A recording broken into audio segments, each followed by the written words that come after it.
मुख्यमंत्री ठाकुर सुखविंदर सिंह सुक्खू ने मंडी जिला के करसोग विधानसभा क्षेत्र का दौरा किया। उन्होंने राजकीय वरिष्ठ माध्यमिक पाठशाला करसोग को Rajiv Gandhi day boarding school बनाने की घोषणा की। उन्होंने कहा कि अगले वर्ष से ये स्कूल CBSE आधारित होगा, जिसमें पर्याप्त स्टाफ उपलब्ध करवाया जाएगा। उन्होंने करसोग में मिल्क प्रोसेसिंग प्लांट तथा 66 kV सब स्टेशन बनाने की घोषणा भी की। उन्होंने करसोग विधानसभा क्षेत्र के तिब्बन और पांगड़ा को CBSE स्कूल बनाने, सनालरी, मतेड़ और बनेड़ा में पटवार सर्कल खोलने, तत्तापानी में बखड्रोट सड़क का सुधार करने की घोषणा भी की। उन्होंने कहा कि ITI का भवन पूरा करने के लिए धन उपलब्ध करवाया जाएगा तथा इस संस्थान में AI मशीन लर्निंग के कोर्स शुरू किए जाएंगे। उन्होंने करसोग अस्पताल में जल्द ही रेडियोलॉजिस्ट नियुक्त करने की घोषणा भी की। मैं इस मंच के माध्यम से अपने जितने भी सरकारी कर्मचारी हैं उनको कहना चाहता हूं कि आप निश्चित रहिए, और आज इस मंच के माध्यम से मैं ये भी कहना चाहता हूं कि जहां हमें कई प्रकार के दबाव झेलने पड़ रहे हैं, लेकिन हम ओल्ड पेंशन स्कीम से पीछे नहीं हटेंगे। चाहे हमें उसके लिए कितनी भी यात्राएं झेलनी पड़े, हम सरकारी कर्मचारी और अधिकारियों को ओल्ड पेंशन स्कीम जो दे रहे हैं 1,38,000 को, वो देते रहेंगे। इसके अलावा जो हमारे साथी महेश राज जी ने कुछ चीजों को कहा है, जिसमें इन्होंने कहा कि CBSE school milk processing unit की स्थापना के लिए निश्चित तौर पर करसोग में मिल्क प्रोसेसिंग यूनिट होना चाहिए। पहली स्टेज में हम मिल्क बल्क कूलर लगाएंगे और दूसरी स्टेज में हम मिल्क प्रोसेसिंग यूनिट लगाने की मैं घोषणा करता हूं। तिब्बनी के स्कूल को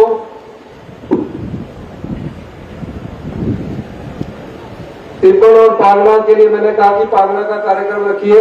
इन्होंने कहा कि इन 2 स्कूलों को भी CBSE के किया जाए। मैं इन दोनों स्कूलों को CBSE करने की घोषणा करता हूं और उनमें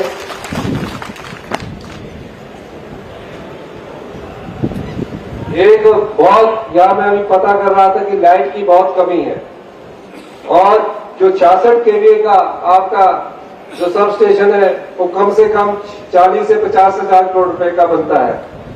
मैं इसके लिए 66 kV के सब स्टेशन बनाने की भी घोषणा करता हूं, ताकि करसोग में जो लाइट की कमी है उससे वो पूरा किया जा सके। इन्हीं शब्दों के साथ मैं एक बार फिर से करसोग की जनता का बहुत बहुत धन्यवाद करना चाहता हूं। और अभी जब मैं आ रहा था तो मैं देख रहा था कि हल्दी लगी हुई है, ये जो फार्म हाउस है हल्दी लगी हुई है, तो यहाँ हल्दी होती है। तो अगली बार आप जब हल्दी उगाएंगे तो याद रखना कि आपके खेत से, जिसका 5 बीघे का खेत होगा, 10 लाख रुपए सरकार आपको कच्ची हल्दी पीने के लिए देगी।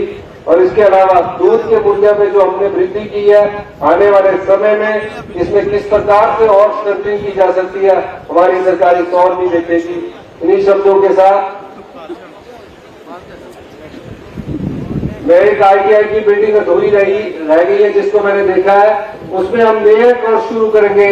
AI आर्टिफिशियल इंटेलिजेंस और मशीन लर्निंग, इन 2 कोर्स को ITI की बिल्डिंग जब बनेगी तो हम इसको शुरू करने की भी घोषणा करते हैं, क्योंकि ये इन्होंने मांगे नहीं है, लेकिन आने वाले युवा पीढ़ी के लिए AI आर्टिफिशियल इंटेलिजेंस और मशीन लर्निंग बहुत जरूरी है।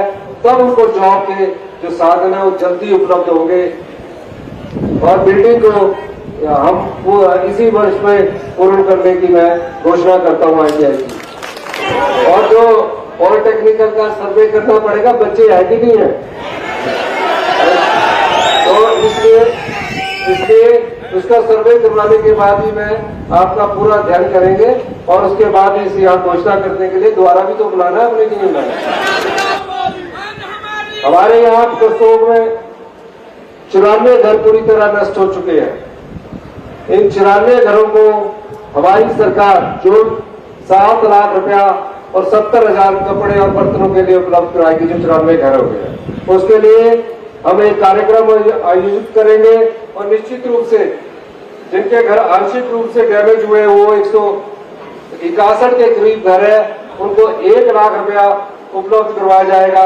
और जो मिसिंग है उनको 4 लाख रुपए की एक मुश्त उनके परिवार को मुआवजा दिया जाएगा। इस तरह सबसे पहले जो बादल फटा था, बादल फटने की घटना सबसे पहले जो इस बरसात में 2025 में हुई, करसोग में हुई थी, उसके बाद 60 के करीब बादल फटे हैं। इस सब का भी हमारी सरकार अध्ययन करवा रही है कि बादल फटने के क्या कारण है, और इस अध्ययन के आधार पर हम आगे की नीतियां इन क्षेत्रों के लिए बनाकर आएंगे। इन्हीं शब्दों के साथ मैं एक बार फिर से मैं आप सबका बहुत बहुत धन्यवाद करता हूं। और हेलीपैड के बारे में बोला, उसका भी अध्ययन करवाएगा, पॉलिटेक्निकल का भी सर्वे करवाया जाएगा। बहुत बहुत धन्यवाद। वीडियो से जुड़े रहने के लिए धन्यवाद। हमारे चैनल को सब्सक्राइब कीजिए अभी।